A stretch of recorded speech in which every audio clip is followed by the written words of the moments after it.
World-renowned wine critic Alexander Leger passes away, leaving behind the greatest private collection of wines in the world. But who will inherit it? His estranged daughter Camille or his protege and spiritual successor Isai? They must duel it out over the course of 3 increasingly difficult tests to determine who is worthy. Drops of God is a thrilling drama on Apple TV that takes place over 3 different countries and includes 4 different languages. It's based on the hit manga written by Tadashi Agi with art by Shu Okimoto. It is a riveting genre-bending show that is as much about family and their secrets as it is about wine. And if you want to dive deeper into wine and family drama as you watch Season 2, then please consider subscribing so you don't miss our breakdowns of each episode. On a rainy night in Paris, Camille Leger receives a surprising phone call from an unwanted individual. Her father, Alexander Leger. He is dying and doesn't have much time left, and he wants her to come to Tokyo where he is. But what could he possibly have to say after ruining her life and abandoning her these past 20 years? Camille has every reason not to go. She lives with her mother Marianne in France. Her life shaped by her past trauma. She is unable to stomach anything less bland than steamed rice and green beans, and even a single drop of alcohol causes her to violently pass out. Her inability to dine out, go drinking, or have fun have made it difficult to hold a serious relationship. Marianne does not want Camille to go. She describes him as manipulative, and she believes it is a trick. But Camille goes anyway. Alexander meticulously arranged everything for her. A chauffeur takes her to a private plane, which flies her to Tokyo, where Alexander's best friend Luca, an Italian restaurateur who owes everything to Alexander, is waiting to pick her up. He informs Camille that her father passed away in the night, and the reading of his will is already set for the next morning. To Camille's surprise, a young Japanese man named Isai Tomine is present at the reading. He is Alexander's brightest student and his spiritual successor. Talion reads the will. The inheritance within is worth about $155 million, with $148 million of that coming from his wine cellar. As the writer of the renowned Leger Guide, Alexander has amassed the biggest private wine collection in the world. It is the fruit of a lifetime's work, and he has set up 3 tests to determine between Camille and Isai who is worthy of inheriting it all. The first test begins immediately as they are each presented a glass of wine to taste. In 1 month, they will have to name the correct grape, estate, and vintage. Isai quickly goes through the steps to blind taste the wine. When Camille attempts to taste the wine, her senses are assaulted, and she shatters the glass, covering herself in wine. She storms out angry and humiliated, vowing to leave Tokyo and not take part. However, before leaving, Lucas shows Camille a video where she learns Alexander's true intentions. From his deathbed, he acknowledges his flaws and mistakes. He asks forgiveness. He believes she can do this because it is in her blood, and he believes that through these tests, he hopes they will get to know each other a little bit. Camille decides to stay and accepts the challenge, but what hope does she have being unable to taste and going against her dad's protege? She's not completely without hope, though. Her dad has made arrangements for her to stay at Philippe Chassonne's vineyard and home in the south of France. He is an old family friend, and the Legers used to stay there in the summers. His son Thomas, a professor in enology, is given the Herculean task of helping Camille. He starts with a wine aroma kit, and though initially rusty, she quickly identifies every scent. As a child, her father set up blind tastings to create a memory palace of flavors and aromas. Over time, the palace fell into shambles with disuse, but with Tomas's help, she is able to reorganize it once again. This unlocks her long-dormant superpower, a nose like no other. Though her ability to identify scents seems magical, it will not be enough to win. Her inability to taste is holding her back, and worse, the headaches, the nosebleeds, the blackouts all tie back to the seemingly grueling training her father put her through, and worse yet, the time he had her drink wine as a child, which led to her hospitalization. Hoping to break the mental block preventing Camille from tasting wine, Philippe encouraged her to connect with the land where the wine is made.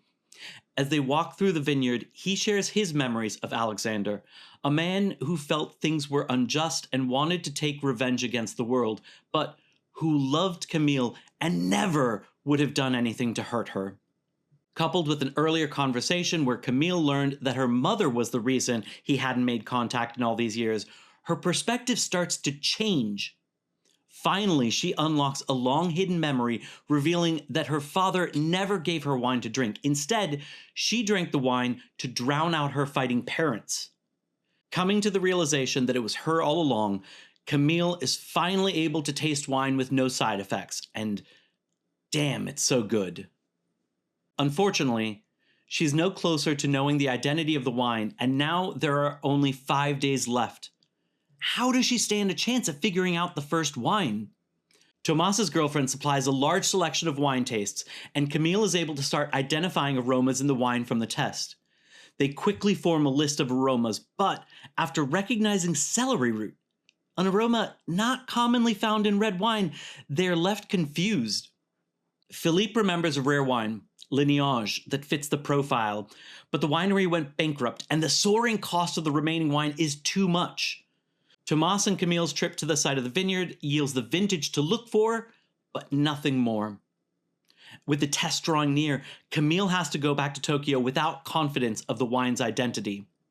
Luca offers to help Camille by lending her his sommelier Miyabi and his nephew Lorenzo, who is studying to become a sommelier. Luca has a bottle of the Lineage at one of his restaurants, but the cost is too high for him to open it just to taste. Miyabi then remembers a wealthy diner coming in that night. They come up with a plan to sell him the bottle in hopes that enough remains for Camille to taste. In the end, there is only 1 drop left, and it is just enough for Camille to realize that it is not the wine. Taking a break to regroup, Tomas realizes that the scent that Camille recognized was not, in fact, celery root, but rather truffle, and a sign of an aged red wine. With this knowledge, they are able to narrow it down to 2 possible wines, but there is not time to taste either. All they can do is explain to Camille the difference. However, she is going to have to figure out the vintage on her own.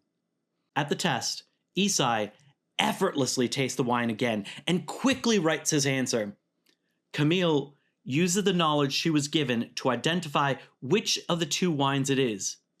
She's uncertain about the vintage, first writing 1999 before crossing it out and writing 2000. Talion reveals the results. Isai was correct, and Camille was not, but only because she switched vintages at the end. But the question still remains, why did Alexander pit these 2 against each other? Before leaving the test, Isai discovers a photo that might provide information about why he's here, while raising new questions about family secrets. Isai Tomine is the sole heir of the Tomine family, owners of Tomine Diamonds. The Tomines are a well-known and proud family. The family name and its image is of utmost importance to them, as is keeping Tomine Diamonds family-owned and run. Isai doesn't want to take over the family business, though. He is passionate about wine, and it drives him from learning all the greatest wines in the world to cataloging the soil they grow in. But even though he can name a wine from smell alone, he struggles to make a business of it because he has no previous experience to show. His mother Honoka and his grandfather Noboru have reluctantly allowed, but not encouraged, him to indulge in what they see as frivolous distractions. His father Hirokazu is warm and supportive, though. Hirokazu encourages Isai to do what he enjoys. Unfortunately, the high-profile death of Alexander and the exciting news of the competition has brought a flurry of reporters to the story. And while the Japanese public root for their fellow Japanese Isai, Honoka and Noboru see it differently. They believe it looks like the Tomine family is desperately groveling for the fortune of a foreigner. They make it clear that Isai must pull out and give up on wine forever or be banished from the family altogether. Hirokazu, who's been caught in the middle and always been treated poorly by Honoka, finally reaches a breaking point and sends his possessions to Honoka and leaves the Tomine family without a way to find him. With all of this weighing on Isai, he looks at the photo and wonders why it shows Alexander and his parents together, and happy. It turns out that Honoka and Hirokazu met Alexander at Philippe's winery in 1999 as part of a tour put together by their university. Honoka is bright, blunt, and not easily impressed, but Alexander impresses her nonetheless. He also impresses the professor managing the tour and is offered a job at the university so they could provide an enology course. It is not what Alexander wants, but it is what he needs. He has not found other opportunities, and Alexander and Marianne have been trying, though unsuccessfully, to start a family. So he accepts the job, and they uproot to a strange country with different customs. Alexander is jaded by just about everything except wine. He is angered by the current state of French wines, believing that past titles and achievements are celebrated and lauded over modern innovation. He is opinionated and loud, but nobody wants to hear his thoughts since they are conveyed with such anger and disgust.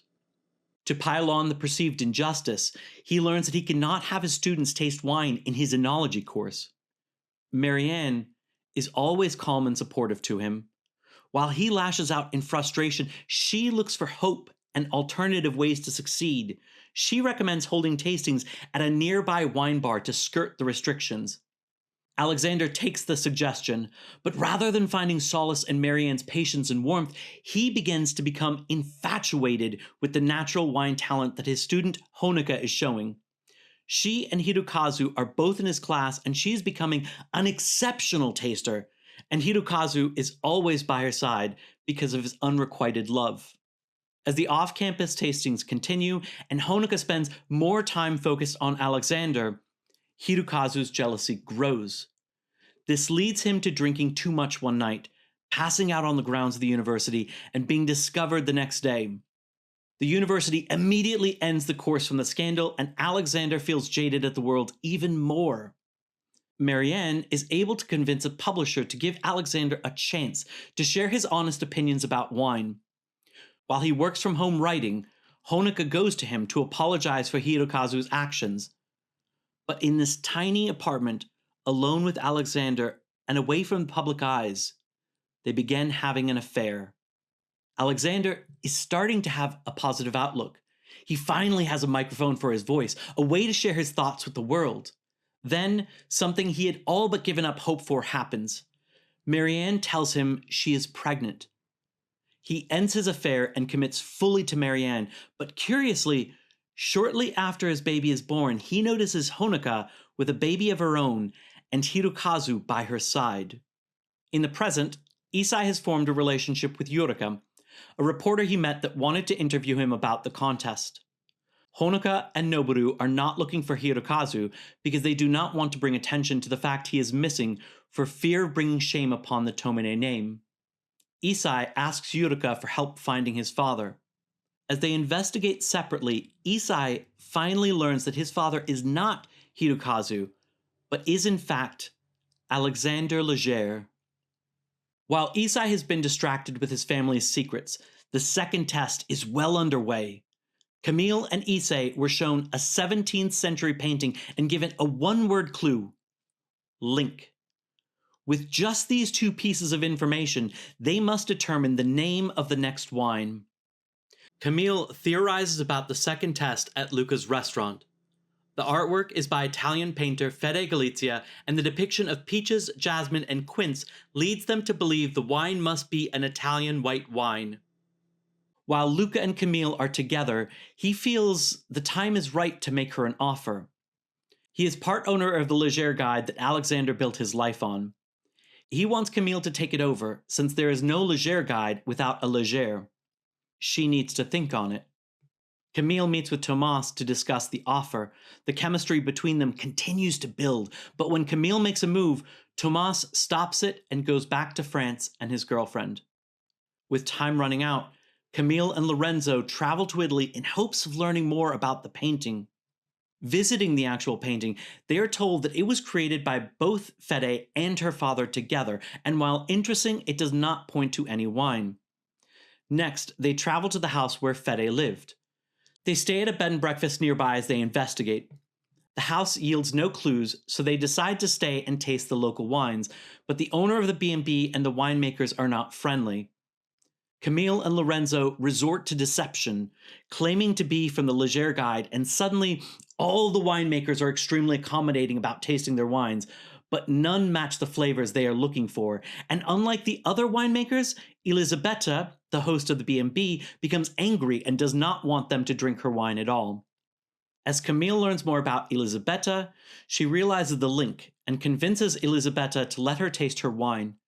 She realizes that the locals are scared of the Leger Guide since one bad review can bankrupt them. Elisabetta and her recently passed father made a simple wine together, and she does not want it to be judged unfairly.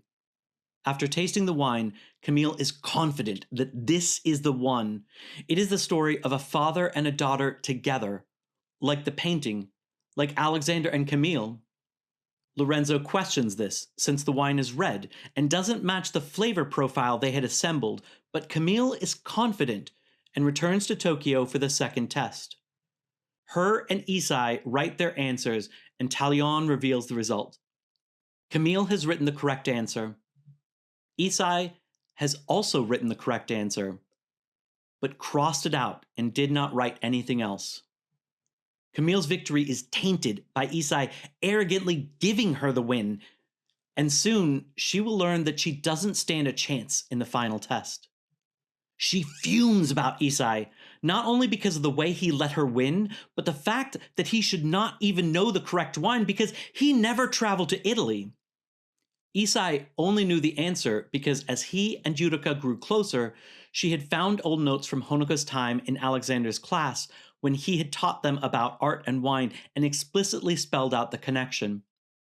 He crossed out the answer because he didn't feel like he earned it. Now that the second test is over, Camille goes to Luca to tell him that she did not like how the Leger Guide impacted small winemakers, and she has decided not to take it over. Luca tries to change her mind, but he cannot. He becomes angry and tells her that she will now lose the next test. He is one of the judges, and he will ensure that she does not win. Isai and Camille are now flown to Paris for the third and final test. They are given outfits to wear, and when they arrive, they are surprised to see an audience and reporters and to learn that the last test is broken into 3 parts. As Luca introduces the test, he informs the crowd that he and the publisher of the Leger Guide have decided to make the winner of the contest the next writer of the Leger Guide. The first part of the test is theory, in which Isai excels. For the second part, Camille and Isai must pair wines with 3 courses and present them to the 3 judges, including Luca. This is Luca's chance to hurt Camille's score, even trying to influence the other judges' opinions. Now they leave Paris and the audience for the final part of the final test. They are flown to Philippe's. They will have to recreate the blend of one of his wines after tasting it once. Philippe is to judge it, and he and Tomas cannot speak with Camille or Issei until the following day after it is all done.